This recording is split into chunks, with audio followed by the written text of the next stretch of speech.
In order to create wealth from your business for yourself and your family, you're going to need a highly effective team to help grow your company. As an entrepreneur, it is our job to build and lead a successful team alongside the growth of our company in order to help share the huge responsibility you may be feeling since you decided to set up your own business. Today, we're going to run through how to get each one of our team members to come together to start to gel into that perfect team, which is going to help you grow your profit-making machine. Your team is going to help you along your journey of growth within your business in order to get you to the final destination of the wealth creation station. Get this right and you'll see the benefits immediately in being able to work the hours that you choose, as well as allow you to focus on the more important matters in your business. Before we get into this, don't forget to hit like and subscribe button to this channel. Welcome friend, I'm Bradley, an entrepreneur and wealth creation coach, currently running several profitable businesses following the advice that I give on this channel. One of the most important pieces of advice is in what we're going to cover today: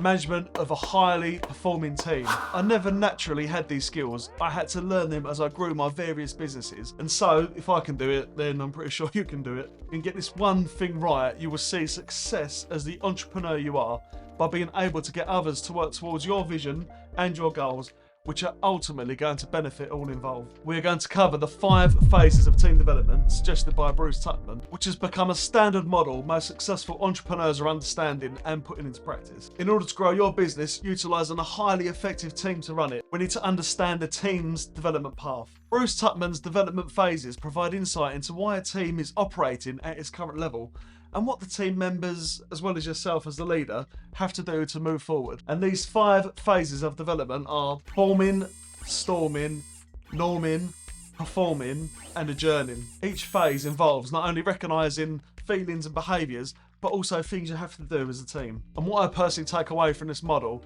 is that in order for a team to become highly effective, there needs to be some kind of conflict or frustration amongst the team. And once the team resolves this conflict, they're able to move forward, having worked out their differences. In the process, developing a better working relationship, realising that everyone is working towards the same goals and vision. According to Tuckman, in order for a team to be truly successful, they must have gone through all of these 5 phases. This enables the team to draw up clear team goals, assign roles, as well as have constructive conflict. After getting your highly effective team in place, check out this video linked above, Business Secrets for True Freedom and Wealth, where we run through how to create wealth through delegation and succession within your business. So now we are ready to start creating wealth by building a highly effective team. Let's look into each one of these 5 phases of team development in a bit more detail. Firstly, forming. In this phase, the team members are enthusiastic about joining the new team and are eager to get started. But on the other hand, they are uncertain and wonder if they will fit in and whether they are good enough. And this is what we refer to these days as imposter syndrome. In this phase, we see a lot of unwillingness to commit or make clear choices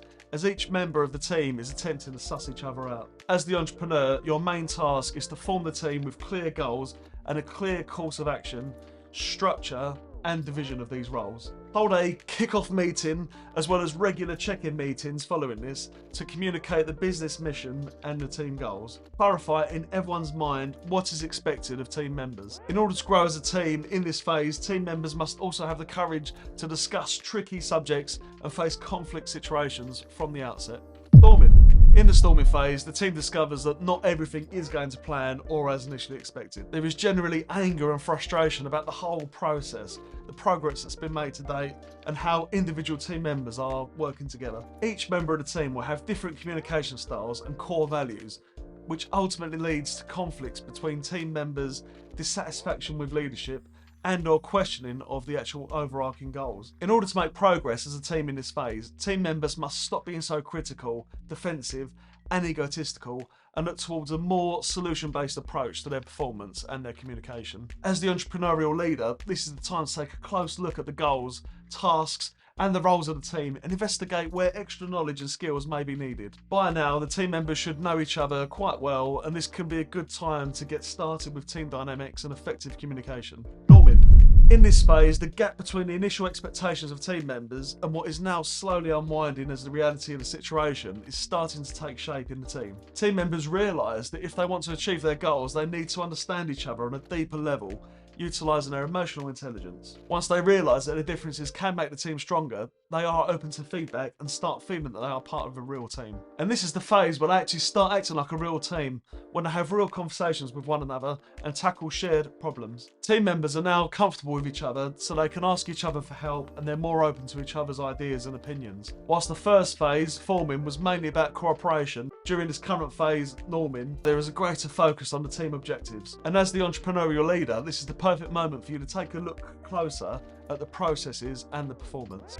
Performing. In this phase, it's important to monitor the good progress already made by the team and to ensure that team members continue to improve and learn together. It's also important for yourself as the leader to remain active and alert to change, such as external events or the arrival or departure of team members. Do not leave the team now it is performing, and do not go on the missing list.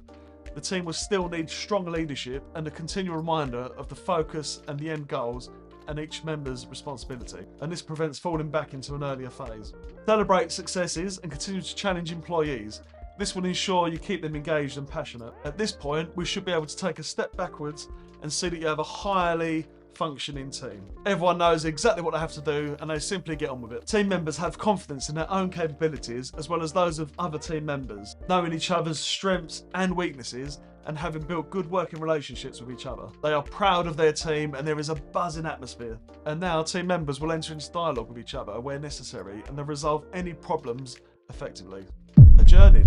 When a team is disbanded due to organisational change, it goes into the adjourning phase. A team can go into this fifth phase, identified by Tupman, for other reasons too, such as new team members joining, old team members leaving, or a new team leader being promoted to a leadership position. Having to say goodbye can cause some sorrow as well as fear and uncertainty.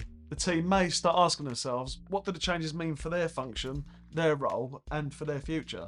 At the same time, there is often pride and great satisfaction as what the team has achieved to date. Your role as the entrepreneur at this stage is to ensure the team acknowledges that change is imminent and take into account the different emotions and ways of reacting for individual team members. Ensure that the team completes a good handover and tidies up all the loose ends. Ensure that methods and results are thoroughly evaluated and lessons learned are shared to ensure that everyone is on a continuous learning path. And now you have your highly functioning team, what are some points to look out for to ensure they remain focused and performing at such a high level? Ensuring that the team are aware of the goals that they are working towards enables the team members to focus on their desired results, and as a result will do everything possible to achieve them. They feel responsible for their work and are fully committed, and this shared purpose ensures that all team members know exactly what they have to do. And they all share in one vision, your entrepreneurial vision, convinced of their own ability to achieve this mission, this vision, and the objectives. Try to instill a high level of trust in which people treat each other openly and honestly. This will allow the team to be themselves because they know there is mutual respect and appreciation. This way they can count on each other for work commitments as well as for personal support. By functioning as an effective unit together,